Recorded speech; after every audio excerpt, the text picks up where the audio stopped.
Selon vous, Dieu est-il un être inaccessible? Oui, oui. Tu peux pas le voir, donc il est inaccessible. Non. Non, je pense qu'il est accessible à tout le monde. Il n'est pas inaccessible, il est toujours là présent, il est omniprésent. Non, non, non. On l'a premièrement à l'intérieur de nous autres, dans notre cœur. Pour moi, c'est pas un être inaccessible. Encore là, c'est une question de foi. C'est un être que je porte en moi aussi. On l'atteint, on a seulement qu'à prier avec ferveur, puis il nous répond tout de suite. Alors, il n'est pas inaccessible. D'après ce que j'ai vécu, oui. Bien, il n'existe pas, donc c'est une créature humaine, Dieu.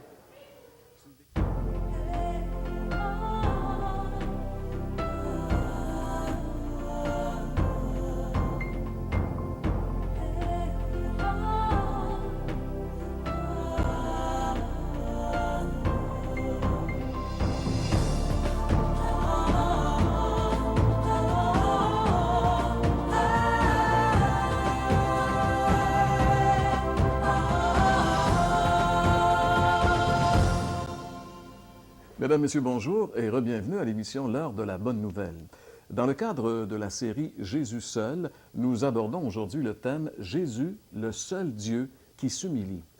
Et pour développer bibliquement ce thème-là, c'est notre ami Gaston Jolin qui est notre prédicateur invité aujourd'hui. À la chronique La Bible répond, Jean-Pierre va répondre à la question « Dieu s'est-il rendu accessible à l'homme? » Et à la chronique Témoignage, Michel Bilodeau, un homme qui vit dans la région des Cantons de l'Est, va nous parler de sa rencontre avec le Christ qui a complètement transformé sa vie. Demeurez avec nous.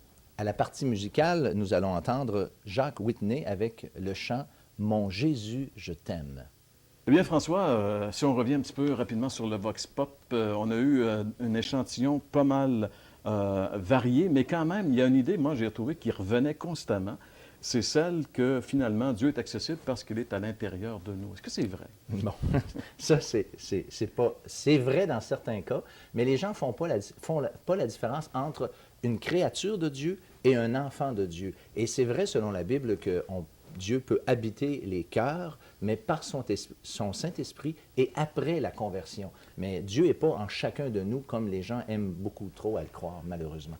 Merci François de nous rappeler qu'il y a une différence entre un enfant de Dieu et une créature de Dieu. Et pour en savoir plus à ce sujet, demeurez avec nous car c'est l'heure de la bonne nouvelle.